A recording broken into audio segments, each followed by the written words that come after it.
So that is a very painstaking thing, isn't it? Tearing the pages. So if you cannot perceive that child to write that letter, your academic qualification will not work here, isn't it? You might say that I have a master degree in this subject, any subject, because you are excellent in that academically. But if you cannot make a child write A, B, C, D or 1, 2, your all academic qualification goes in vain, isn't it? So both the professional qualification and academic qualification, professional means your B.Ed, M.Ed, that's like a driving license for a teacher, isn't it? Isn't it? So if you cannot force that child or make that child understand, isn't it? Even the drawing, if you are wanting that child to draw an apple, if something else coming out, what will the teacher do? Isn't it? And that is the spark in an excellent teacher, and where you score when you make your children write or learn. Even singing also, rhymes. It is a very, very painstaking thing when you force a child to learn or recite. Isn't it? Say A to Z. See, as teachers we all know that. But when your child cannot say A to Z, even we cannot we cannot avoid the parents. See, one thing is very, very, in all schools, not only in our school, in every school, not only in Dhandad, all over India, parents are very much conscious about the classwork and homework given in the primary and pre-primary classes. When the child goes to 10, 11 and 12, the same parents have to be called from their home that your child is not studying. Because see, every teacher, one single teacher is equivalent to 10 common people. Isn't it? So that way we can understand also. We do not say anything. But our profession has given us the power to foresee. Isn't it? We can see that yes, this parent, when they were in nursery, they used to trouble us. But by the time they go to class 10, the same child, the parents will never show their face. Isn't it? Because they can. So that is also one thing that teacher has to handle. And how efficiently you handle it is your point of excellence. Isn't it? You excel by the way you handle them. And that is where management comes.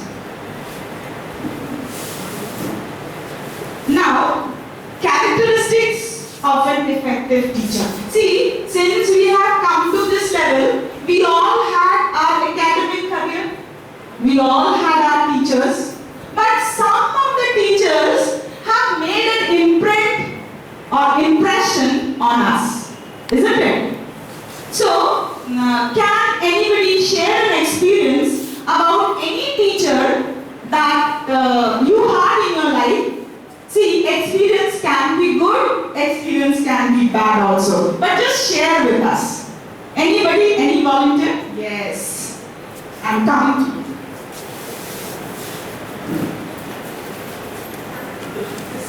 Or you can come here also. You can come here so that all can see. Hello. Actually, ma'am, this was the reason I chose this profession. When I was in standard 1 in Carmel school, and there was a ma'am called Runju ma'am. Okay, I remember her till now. When I was in standard 1, I was not a good student. I was the troublemaker of the class. And every teacher which came to the class told me always that you don't study, you don't do this. Only she was the one who took my notebook and filled it by herself. So her subject, I always had the notes of her subject, and rest of the teachers I didn't have. So when I went home and didn't have anything to study, I didn't know that subject. But Runju ma'am's notes were there because I didn't write it in the class. She wrote in my notebook. She took the trouble to give me personal attention, and that kind of turned me towards this profession. That someone is able to understand that it's not always that you are the troublemaker. Sometimes the child is going through some trouble, and most of the teachers don't care to go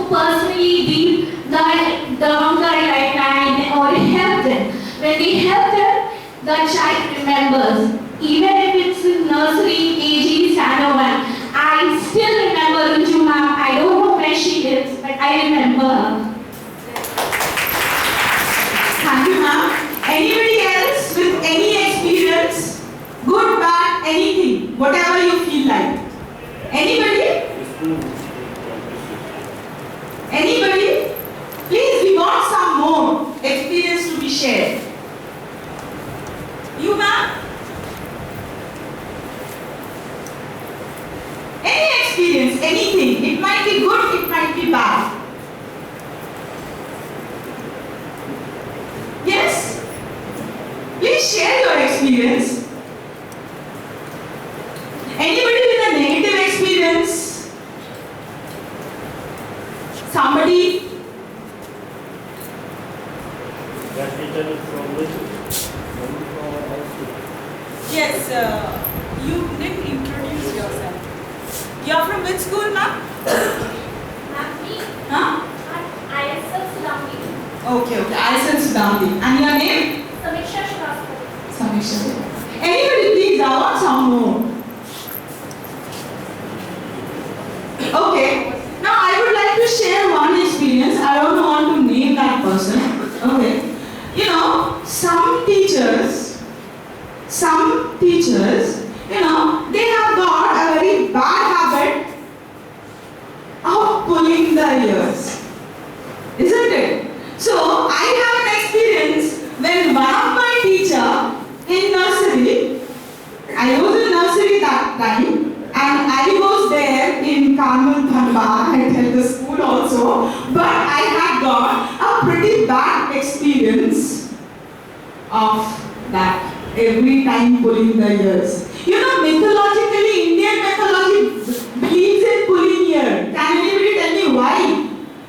Earlier, when that Gurukulam system of learning was there, you know, that pulling the ear was a very traditional practice. Why? Because there is a nerve that takes from the ear to the brain, right? So when in any incident, if the ear is pulled, okay, then you remember that thing. And do you know why my ear was pulled? That 4. That digit 4, every time I used to write the other way, the reverse one. I don't know what was wrong with me. So every time whenever my pencil and that copy came together, so that reverse 4, I remember that ear was pulled. But please do not practice, because CBSE has banned any sort of corporal punishment, any sort of beating. Okay. And another thing is, see, I remember after so many years that it was good for me. But as a child, I never used to come in front of that teacher. So when we are handling our own children, make sure that they are also creating memory. And it is they who give us the tag.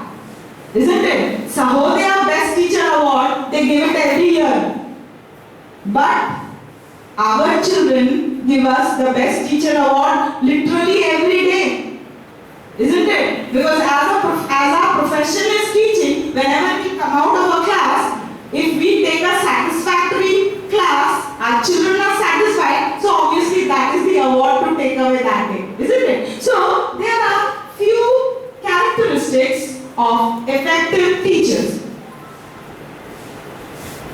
See, again, there is no hard and fast rule, because we are dealing with human behavior, isn't it? Learning is a process where you impart some data, the content of the chapter, but at the other end, we have to deal it psychologically also, because human behavior is a very unpredictable thing, because human mind, you don't know what is going behind, isn't it? So there is very much complexities in everything. So because of the complexity of teaching and individual variation, I said that out of 40, you can assume that 10 are indispensable. Either they will be not listening to you, or they will be in their own world. Okay. And you know, when we are taking a classroom, see, we are dealing with a segregated community. What is segregated community? See, children coming from various backgrounds. So whatever background they are coming, it also plays a little role of their behavioral management, isn't it? Children coming from a very affluent family, okay, they'll be having the habit of flaunting their things. Okay. Now children coming from families where the parents are disturbed every time they see, so they have got identity crisis. They'll be very scared.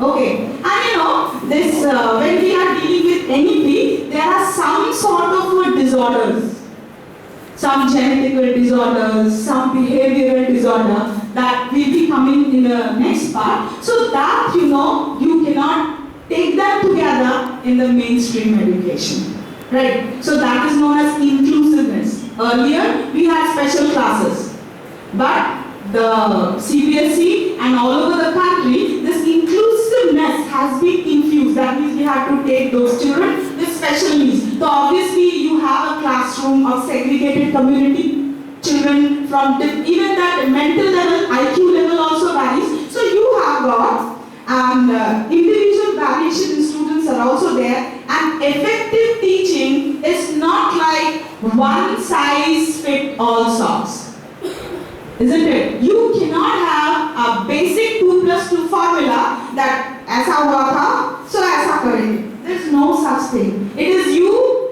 the hero or the heroine of the class, who has 100% freedom and flexibility to manage and handle your class. Isn't it? The ultimate outcome is how effectively you manage. Okay, so it is you who have to see to that. Teacher must master a variety of perspectives and strategies and the flexibility in their application. See, you have to know your children. You have to know your children. You have to know what is the problem that is creating that.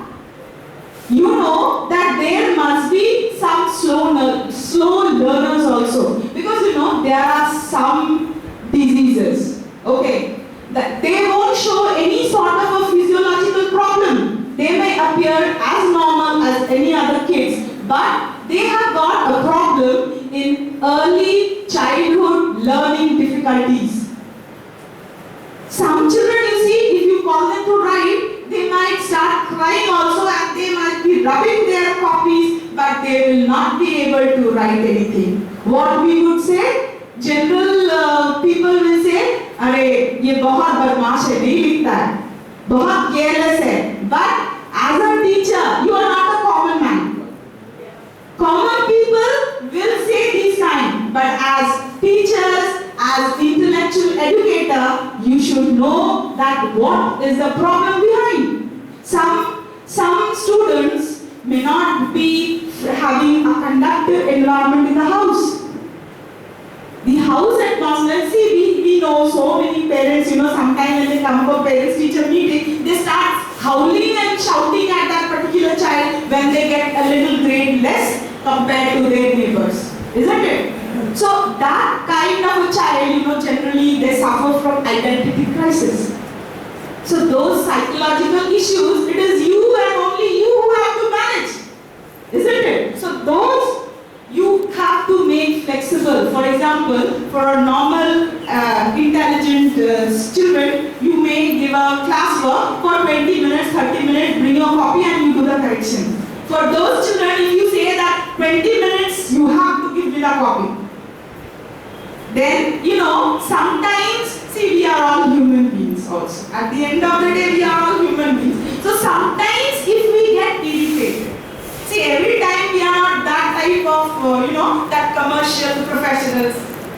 We cannot keep that smile on our face, isn't it? And when we are catering to 40 children, 6 classes per day, that smile at the end of the day, sometimes it might be missing. But when you raise your voice, even if you raise your voice, may cause identity crisis or a sense of insecurity in the child. So that, if you do that, you might be losing points at your own end. isn't it? Because our profession is compassionate and caring. Because see, in medical profession we have nurses. Have you seen nurses slapping the patient? No, why? Because when they are in pain, they are coming to a nurse. And as teachers, it is also a noble profession. Nobody can handle it, isn't it? So it is, we know our children. So we have to treat them with compassion. Even if we are not in a mood to smile, but when we are entering this classroom, we should keep it. Because that much stress management should be done for a teacher. If a teacher in the class is losing the temper, if we just go and lose the temper, oh, that child is shouting, throw the duster at the child. Nobody, because you are the one sole authority of your classroom. But your behavior definitely counts. Your voice quality counts. Please bring your copy. Bring your copy right now. Two different, same words. But your tone matters. The communication skill, I'll come to that in the later part. So that is also very, very, so you have to make your class flexible. Okay? Now, an effective teacher. And what an effective teacher needs? What do we need? See, we need personal qualities, professional knowledge and skill, and commitment and motivation. See, we all know that if we are any profession, money is also a factor at the end of it. Isn't it? Sometimes we are very